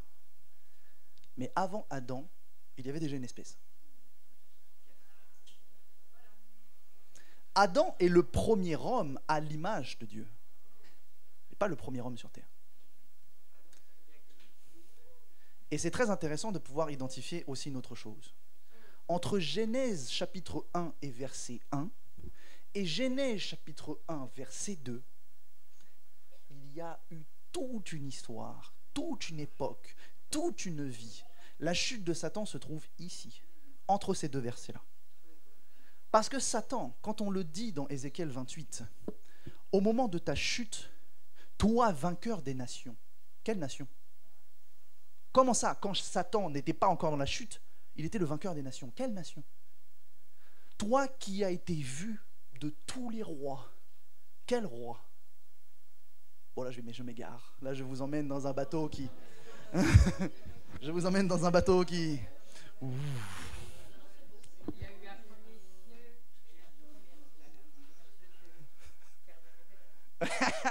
Chacun son tour, servante de Dieu. Eh ouais, il y a des grands mystères avec Satan, le porteur de lumière. Vous savez que lorsque l'on parle du porteur de lumière, lorsqu'on parle du chérubin protecteur, on identifie que sur son corps, il avait les pierres. Il représentait aussi quoi? La sacrificature. Et Satan avait une responsabilité de dingue. Il n'était pas juste le chef de la chorale, comme on nous le dit. Il n'était pas juste le chef des chantres. Il était le régisseur entre les requêtes qui devaient être amenées à Dieu. Il avait accès à la présence de Dieu. Il était le chérubin protecteur. Il protégeait quoi? Les chérubins qui protègent l'arche de l'alliance, ils protègent quoi? Ils protègent le propitiatoire. Ils protègent l'alliance de Dieu. Satan était un chérubin protecteur. Il protégeait le trône de Dieu. Tout le monde n'avait pas accès à la présence de Dieu. Il en était le gardien. Il était chef des louanges, chef des anges, même... regardez. L'ange Gabriel se présente auprès de Daniel. Et il lui dit, écoute, j'étais en retard parce qu'il y a eu un combat de fou et j'avais pas le niveau. Et il dit, mais gloire à Dieu, un archange m'a sauvé. Michael. Et Michael vient et en un revers de claque, il balaie le problème et il dit, Gabriel, va. Mais même Michael, lorsqu'il était question de se disputer le corps de Moïse, a dit, non, Satan, je ne te touche pas, Dieu fera ce qu'il veut avec toi. Vous avez remarqué ça? Il dit, moi, je ne te touche pas. Même l'ange, un des archanges les plus puissants, n'aurait jamais osé s'affronter à Lucifer. Parce que Lucifer était best of the best. Il avait accès à la présence de Dieu.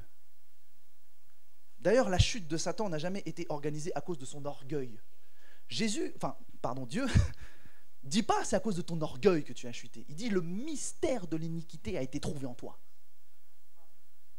C'est plus que de l'orgueil. C'est une nature changée. C'est-à-dire que sa nature avait changé. Il était devenu inique. Ça veut dire que tout le péché qu'il a cumulé par son orgueil, par ses complots, par ses envies, ses désirs, a engendré qu'à un moment, sa nature a été affectée de ce péché-là. Et l'iniquité, c'est ça. C'est pourquoi nous avons été sanctifiés, lavés, et l'iniquité n'est plus dans nos vies, parce que le péché n'y est plus. Notre nature a changé dans l'autre sens. Je vous emmène loin ce soir. Voyage, voyage. Je vous emmène loin ce soir. Mais vous êtes mature ou pas? J'ai pas entendu. Vous êtes mature ou pas?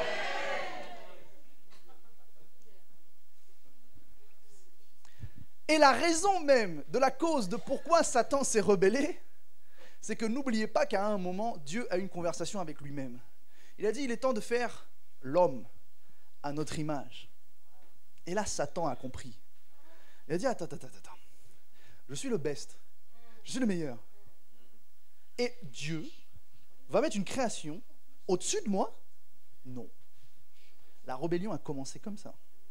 Il a refusé ce que Dieu a créé. Il voulait toujours dominer. Parce qu'en fait, il dominait déjà des hommes que Dieu avait créés. N'oubliez pas une chose, quand je dis que Satan était l'intermédiaire, on dit que Satan siège dans un ciel. Il n'était pas sur terre, il n'était pas devant le trône de Dieu. Il était au milieu et il vaquait. Et il transitait.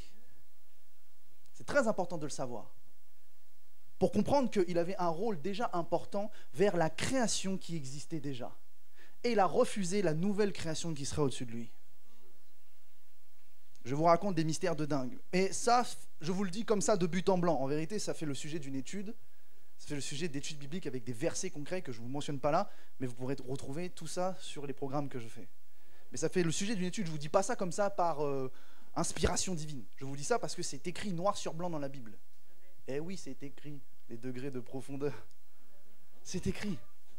Il faut juste chercher. Il faut juste trouver. Alors le Père des esprits, le Père des lumières, nous sommes des êtres de lumière. Nous sommes des êtres de lumière. Ok. Est-ce que je peux aller dans un truc de fou encore? Vous avez soif hein, de la parole de Dieu? Vous avez soif ou pas? Est-ce que je peux aller dans un truc de fou? Ok. Je fais un peu des parenthèses, mais j'aime bien faire ce genre de fonctionnement. Jésus nous enseigne que la nature nous enseigne. Il nous dit la nature vous enseignera. Donc tous les éléments de la nature sont des points de connaissance, des points de savoir. Et ce qui est incroyable, c'est que la nature peut nous expliquer les processus et les modes de fonctionnement de la création, donc les processus et les modes de fonctionnement du monde spirituel. Pourquoi? Parce que tout ce qui est visible sort de l'invisible. Ce qui fait que tout ce que vous voyez a une image représentative dans le monde spirituel. Pourquoi nous avons un gouvernement? Pourquoi il y a des lois? Parce que dans l'esprit, c'est pareil. Il y a un gouvernement céleste. Il y a le conseil de Dieu. Il y a plein de choses qui sont copiées et qui sont calées. Lorsque je parle même des routes, ça c'est mon truc du moment, parce que si vous suivez un peu ce que je fais, je suis rentré vraiment dans du combat spirituel et je vais de ville en ville pour déloger les autels qui sont sur les villes. Parce que, oui, les autels fonctionnent toujours. Les autels fonctionnent. Les autels marchent. Les satanistes, les occultistes positionnent des autels physiques à travers des bâtisses, à travers des prières, à travers des statues. Et regardez à quel point la France est envahie de monuments aux morts. Ça, c'est un autel pour un esprit de mort. Hein. Il y a des gens qui viennent se recueillir, prier, invoquer, faire des choses, et cela est un autel pour un esprit de mort. Tous les autels physiques qui sont positionnés sur terre, dans les villes, d'ailleurs, premièrement sur les hauts lieux, pourquoi? Tout ce qui est au-dessus domine ce qui est en dessous. C'est pourquoi les guerres dans la Bible, lorsque vous voyez Israël, la première chose qu'ils faisaient lorsqu'ils conquérissaient un territoire, ils allaient renverser les autels qui étaient sur les hauts lieux. Parce qu'ils imposent tout ce qui est en dessous. Ok ? Donc comprenez ce principe-là. Les occultistes, les satanistes, les francs-maçons, ils construisent même des belles cathédrales qui sont des temples, des points d'ancrage. Et je devais dire des points d'ancrage. Pourquoi? Parce que les démons, ce sont les démons. Les autels ne régissent pas avec les démons. Les autels régissent avec ce qui est au-dessus. Les esprits dans les airs, les esprits territoriaux, les dominations, les principautés. Les autels servent en fait comme une ancre qui relie à une grande chaîne, et il y a un esprit qui va surplomber toute la ville, assiéger la ville. Et vous ne pourrez pas chasser cet esprit tant que vous n'aurez pas rompu les points d'ancrage. Eh ouais, des fois on s'attaque à un esprit territorial, on se dit mais il ne bouge pas. Pourquoi? Va le déloger. Va d'abord retirer toutes les choses sur lesquelles il s'agrippe, et ensuite il pourra être flexible et tu lui diras de partir. Il y a des stratégies dans le combat spirituel. Je vais vous expliquer une autre stratégie très importante. Vous voyez des routes là. Des grandes routes, des petites routes, des autoroutes. Dans le monde spirituel, c'est pareil. Les démons ne volent pas comme des fantômes n'importe où. Ils empruntent des accès. Ils empruntent des accès qui sont reliés par des autels. Plus il y a d'autels, plus il y a d'accès. Il y a des alignements sataniques entre les objets, entre les statues, entre les églises. Rien n'est positionné dans une ville au hasard. Sachez qu'il y a des cahiers des charges, des études qui sont faites pour savoir où est-ce qu'on met telle ou telle chose. Les lignes. Il y a des alignements, il y a des autoroutes où des esprits passent. En 2016, le Seigneur m'avait parlé, j'avais vu une vision où j'ai vu clairement en esprit Satan donner un ordre aux esprits de d'autres nations de converger vers la France. Parce que des esprits, il n'y en a pas illimité. Des esprits diaboliques, c'est pas ça se reproduit. Il y a un nombre. et ils sont sous la gouvernance de Satan. Et il y en a, il va dire, tiens, va à tel endroit, tiens, va à tel ici, tiens, va comme ci, comme ça. Et il y en a qui se réunissent dans des loges pour prendre des décisions, entendre les choix et redonner les ordres. Et ça va de mairie en mairie. Pourquoi on appelle au centre de la ville l'hôtel de ville? L'hôtel de ville. C'est un point d'ancrage. C'est un point stratégique spirituellement. Et c'est là où les informations gouvernementales transitent, mais les informations spirituelles également.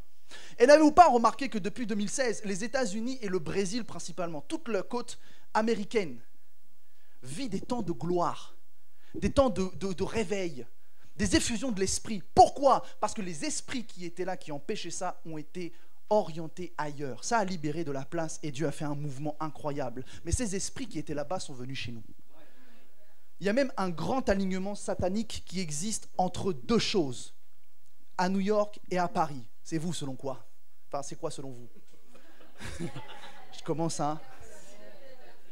La statue de la liberté qui vient d'où? De France. Et on a la Tour Eiffel, la Dame de Fer. Hey, vous savez que cette ligne existe vraiment, je l'ai vu de mes propres yeux. Comment? Quand je suis parti marcher sur les côtes normandes. L'alignement passe par la ville de Saint-Valery-en-Caux. Et dans cette ville, il y a un moment, dans le hauteur de la ville, il y a toute une grande esplanade avec un grand avion, avec la date de la Seconde Guerre mondiale, qui montre l'alignement avec un gros globe. Vous pouvez regarder sur mes réseaux sociaux, moi je suis debout sur un globe. Bref, vous allez sur ce globe, vous voyez une grande ligne qui relie Paris, New York. Il y a des grandes autoroutes où les esprits convergent, voyagent. Ils ne vont pas comme des fantômes errants comme ça. Ils utilisent des alignements. Et si nous sommes spirituels, nous comprenons que ces alignements, nous pouvons les fermer. Et si nous fermons ces alignements, qu'est-ce qui se passe? Ils ne peuvent plus transiter. Qu'est-ce qui se passe? Ils ne peuvent plus agir. Et c'est Dieu qui agit derrière. Et n'oubliez jamais une chose, un réveil n'a jamais été une effusion d'un coup. Un réveil a été le fruit d'années et d'années de personnes qui ont prié, pleuré, jeûné en appelant le réveil de Dieu. Ce sont des gens qui ont libéré le terrain. Dieu n'a jamais fait un mouvement comme ça, de but en blanc, tiens, aujourd'hui, paf, je réveille la France. Non, il y a eu des intercesseurs, il y a eu des hommes, des femmes qui ont pleuré, qui ont saigné pour le réveil qui arrive.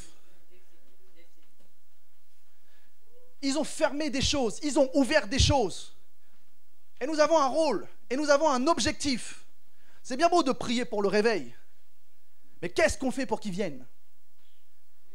Eh ouais! Alors, quand je me déplace, venez avec moi, on va prier dans les villes. Soyez spirituels. Ayez accès au monde spirituel. Comprenez le monde spirituel. Comprenez que c'est le monde spirituel qui domine sur le monde physique. Tous les politiciens, tous les grands de gouvernance, tous ceux qui sont dans des business, tous ceux qui gouvernent dans ce monde sont de grands esprits. Ils n'ont pas eu de l'argent comme ça. Ils ont fait des alliances spirituelles. Regardez le monde musical. Pour être des stars, ils font des pactes avec le diable. Et aujourd'hui, ce qui est incroyable, c'est qu'ils le montrent fièrement. Vous avez vu tous les concerts là, émergents? Le concert de Mylène Farmer, habillée en rouge, avec des croix renversées, dans l'estrade, sans problème. Même la scène, c'est une croix renversée. Travis Scott, habillé en diable avec des cornes. Comment il s'appelle? The Weeknd, un chanteur, où dans le fond des écrans, ça met des flashs, Satan, Satan, Satan, Satan, Satan. Ariana Grande, vous prenez tous ces chants, vous les mettez à l'envers, ce sont des phrases d'incantation à Satan. Gloire à Satan, des trucs de fou. Ça leur pose aucun problème. Ils font des pactes, ils font des alliances et le revendiquent fièrement. Et nous, on fait quoi? Et nous, on fait quoi? Et nous, on fait quoi? Ce sont des grands esprits. Ils connaissent la spiritualité. Ils savent comment assiéger une ville. Ils savent comment manipuler les pensées. Un jour, mon pasteur était dans un avion. Il m'a raconté cette expérience. Il était dans un avion. Il s'assoit à côté d'un gars. Lui, il était en jeûne pour se préparer à une mission. Le gars le regarde. Il dit, vous êtes pasteur? Il fait, oui. Pourquoi vous me dites ça? Il dit, vous êtes en jeûne? Oui. Pourquoi vous me dites ça? Moi aussi, je suis en jeûne, mais pas dans le même camp.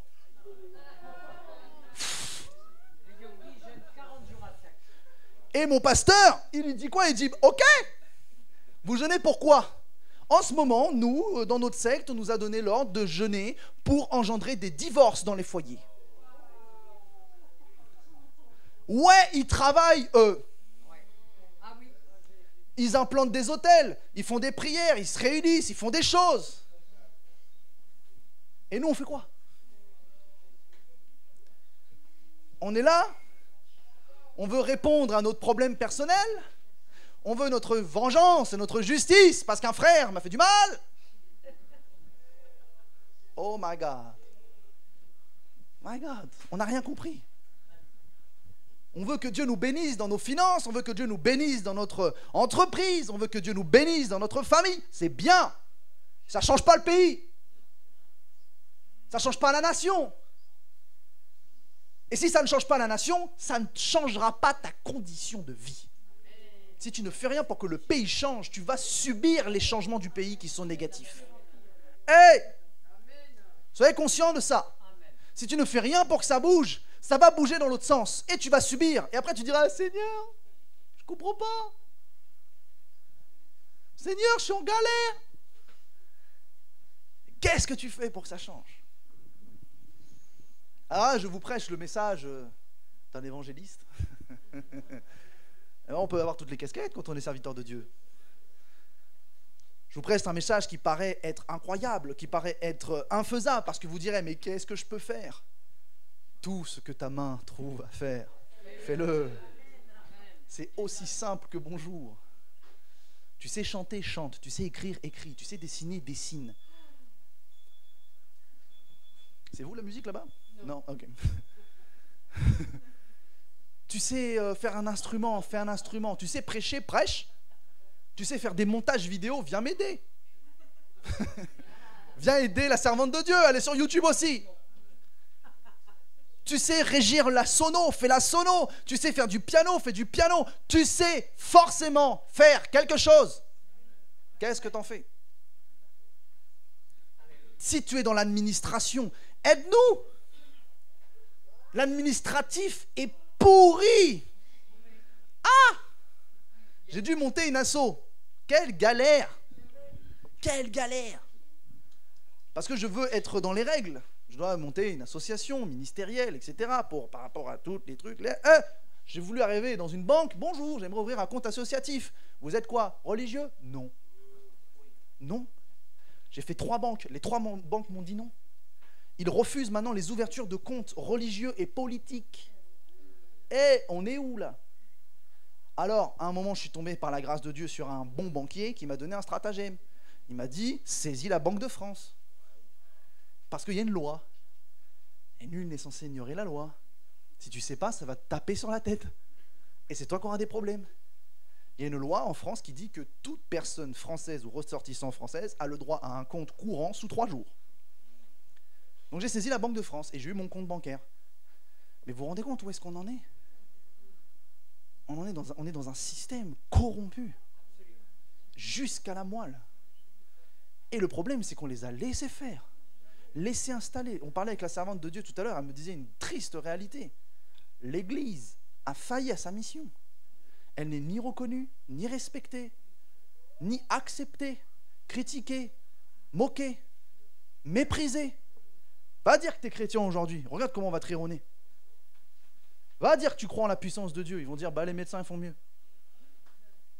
Et c'est grave. Moi, tous les matins, bon, pas tous les matins, mais vous m'avez compris, très souvent, je pleure devant Dieu. Je dis, mais hé, depuis quand les médecins ils font mieux que toi? Alors ils font pas mieux que toi dans tel pays, ils font pas mieux que toi dans un autre pays, mais chez nous, chasser une migraine, c'est un combat de 8 jours. Jeûne, intercession, imposition des mains, déclaration, prophétie, juste pour une migraine. Mais la science, elle a évolué d'un tel niveau. La médecine, elle a évolué d'un tel niveau. Vous croyez quoi? Vous croyez que... Moi, c'est une conviction que j'ai personnellement. Vous prenez, vous ne prenez pas. Parenthèse pour les youtubeurs. Parenthèse pour vous. Ce que je vais dire maintenant n'est que mon avis personnel. Ce n'est pas un avis doctrinal. Ce n'est pas ce que dit la Bible. C'est ce que moi, je pense. Pour moi, la Bible dit que l'image de la bête sera adorée partout. Et qu'ils auront une puce, un système pour savoir si tu adores ou si tu n'adores pas. Parce que les puces qu'ils sont en train de développer sont capables d'être connectées à vos pensées et de les envoyer à des ordinateurs. Donc ils connaîtront tes pensées. C'est ce pourquoi ils seront capables de savoir qui adore, qui n'adore pas et de tuer celui qui n'adore pas. Ok ? Maintenant, on dit que cette image, elle sera visible de tout peuple, de toute langue, de toute nation. Ce qui veut dire que selon moi, pour moi, cette image, et surtout la manière dont c'est évoqué, une image mobile, immobile, c'est un hologramme. Oui, absolument. Ce sera un hologramme, l'image de la bête. Mais quel est l'esprit, si je peux appeler ça un esprit, qui aura une connaissance totale de l'humanité, qui saura quoi faire, tout organiser, à distance, en réseau, en connexion Internet? L'antéchrist. Ça commence par A-I. Antichrist. AI, intelligence artificielle. Je crois que l'antéchrist sera une intelligence artificielle. C'est que mon avis personnel. Une intelligence artificielle qui sera partout. AI, Christ. Ce sera quelque chose qui sera pleinement conscient et qui sera par tous les procédés et tous les moyens qu'ils sont en train d'évoquer, comme le dit Elon Musk, à travers les puces, ils seront capables de faire quoi? Rendre la vue, enlever la sourdité et faire marcher les hommes. N'est-ce pas ce que Dieu dit dans la Bible? Par des puces, ils seront capables d'envoyer des signaux nerveux qui te feront marcher. Donc, les miracles et les prodiges, par la puissance de Satan, où Satan, il est dans les gouvernements, il est avec ces personnes qui créent ces technologies. Et ils auront une puissance scientifique. Pourquoi ils sont en train d'étudier le quantique à un tel niveau? Ils sont en train de développer le quantique, ils sont en train de comprendre le quantique, ce qui est quelque chose à la base d'imperceptible, d'incalculable. Ils ont réussi à choper des trucs de fou. Ils ont réussi à transmuter des informations entre deux nations à l'instantané. C'est pourquoi moi je crois que la téléportation, ce n'est pas un ange qui te déplace, c'est une énergie quantique. Parce que si c'est un ange qui te déplace à la vitesse de la lumière, est-ce que tu crois que tes organes ils vont résister? Parce que la vraie science nous dit que si tu te déplaces à la vitesse de la lumière, déjà au bout de 9G, ton corps, il ressemble à un mollusque. Donc la vitesse de la lumière, c'est des G, des G, des G, des G, des G, des G. C'est pourquoi je crois que le déplacement instantané, cette téléportation, c'est quelque chose qui est lié avec le quantique. Et pourquoi la Bible nous enseigne qu'il y aura une apparition même presque de démons physiques dans les tribulations? C'est qu'ils seront capables de rompre la barrière entre le spirituel et le physique. Ça va trop loin. L'année dernière, ils ont greffé une tête. Ils ont greffé une tête. Ça va où? Les miracles et les prodiges qui sont évoqués sont des miracles et des prodiges tels qu'on les voit comme je suis en train de vous les donner, de manière médicale, de manière scientifique. Ce n'est que mon avis, je ferme la parenthèse. Vous prenez pas, ça vous regarde. Si vous pensez autre chose, gloire à Dieu. J'ai aucun problème avec ça. Mais si on étudie bien ce qui se passe en ce moment, nous voyons clair. Alors, accéder au monde spirituel, cela se fait par les sens, cela se fait par le Saint-Esprit, et cela est possible. Amen. Amen. Amen. Amen. Amen. Merci bien.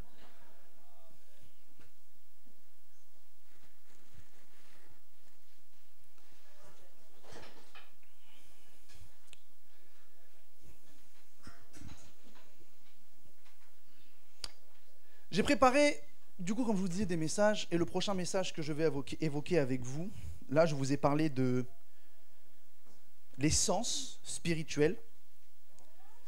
La prochaine fois, je vous parlerai de l'onction et de ses sensations, comment cultiver l'onction et comment la ressentir. Et la fois d'après, je vous parlerai de l'autorité et de l'onction. Et la fois d'après, je vous parlerai des différents types d'onctions prophétiques. Parce qu'il y a plusieurs types d'onctions prophétiques dans lesquelles vous pourrez tous vous retrouver, car vous êtes un peuple prophétique. Vous êtes un peuple prophétique. Dites avec moi, je suis. Non, attendez, répétez après moi. Je suis prophétique. Je suis prophétique. L'Esprit du Seigneur me parle. J'ai la capacité, j'ai l'habilité d'entendre Dieu, de comprendre Dieu et de connaître Dieu. Amen.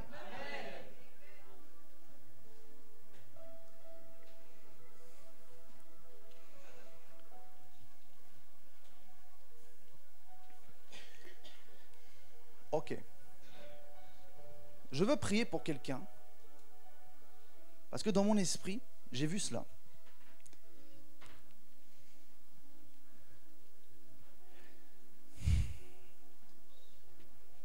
Est-ce qu'il y a quelqu'un ici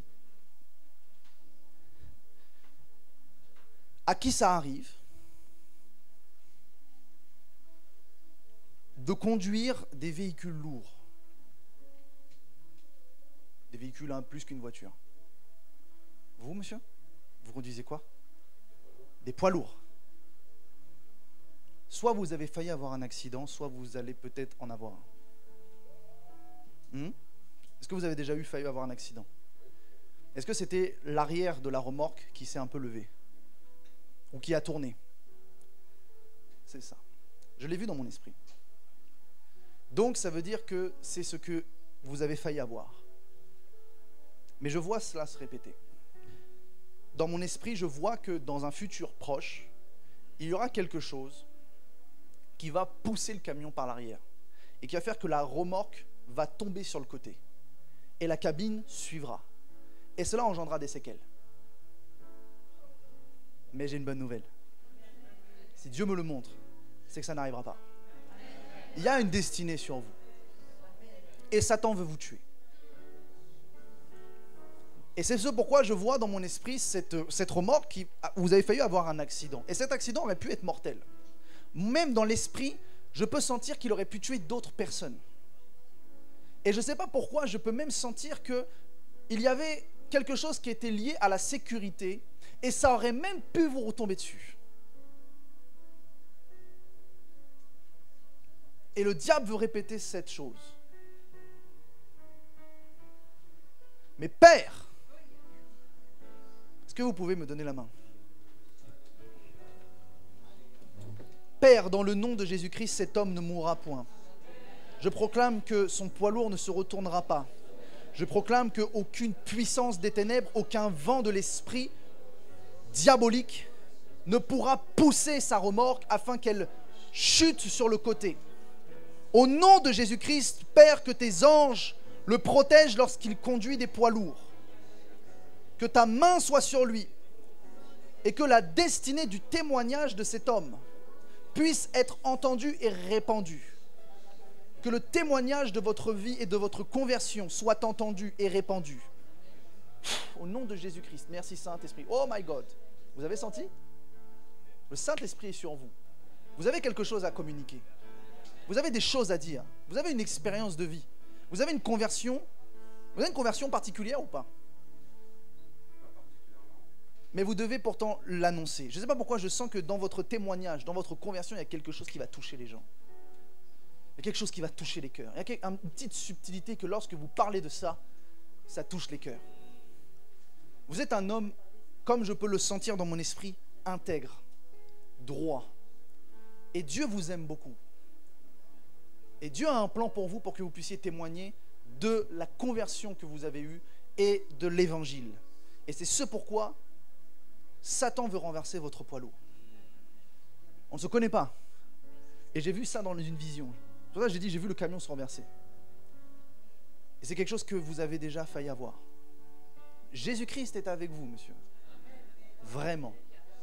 Dieu vous garde, Dieu vous protège. Merci, Père, pour cet homme au nom de Jésus. Amen.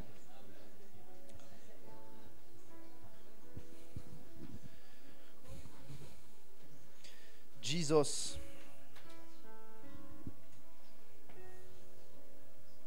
Qu'est-ce que tu me proposes? I want the glory. Je veux la gloire.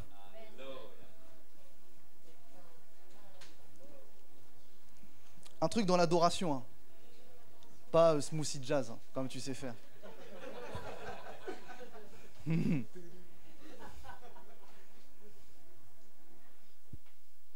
Quel talent tu as. Quel talent tu as.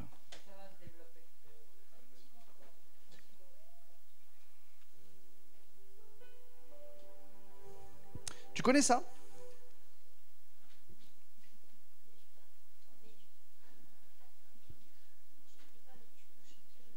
Tu es l'alpha.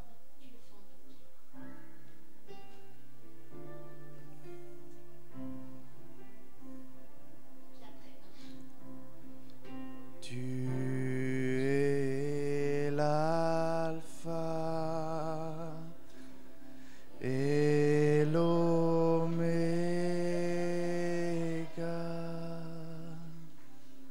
Nous t'adorons,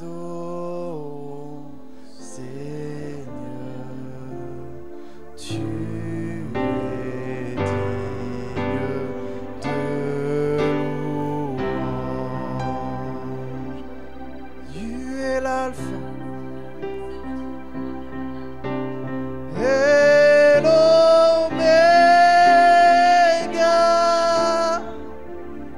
Nous t'adorons, Seigneur.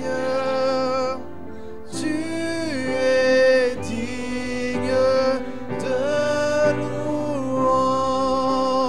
Mettez-vous debout dans la présence de Dieu. Tu es l'alpha.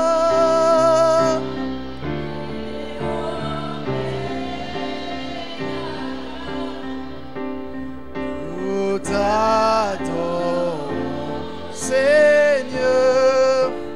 Tu es digne de louange. Nous te rendons toute la gloire. Nous t'adorons, Seigneur. Tu es digne de louange. Nous te rendons toute la gloire.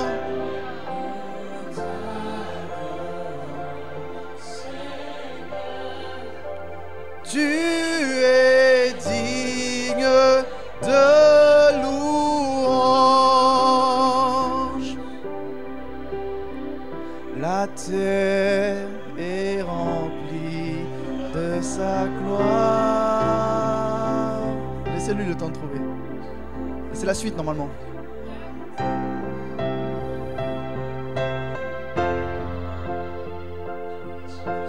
Terre est remplie de sa gloire. La terre est remplie de sa gloire. Saint est le Seigneur. La terre est remplie de sa gloire.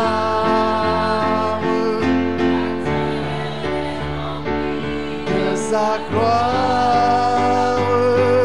La terre est remplie de sa gloire. Saint est le Seigneur. La terre est remplie de sa gloire. La terre est remplie de sa gloire. La terre est remplie de sa gloire. Saint est le Seigneur.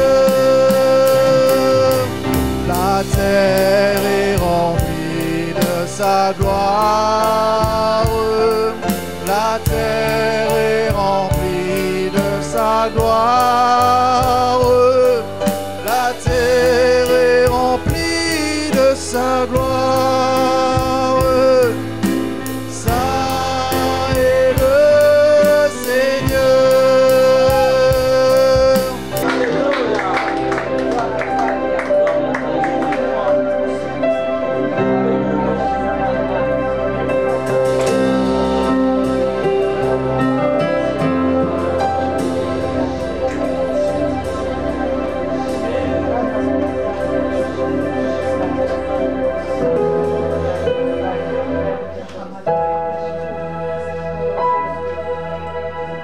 Levez les mains et parlez en langue.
Répétez après moi. Père, mon Père,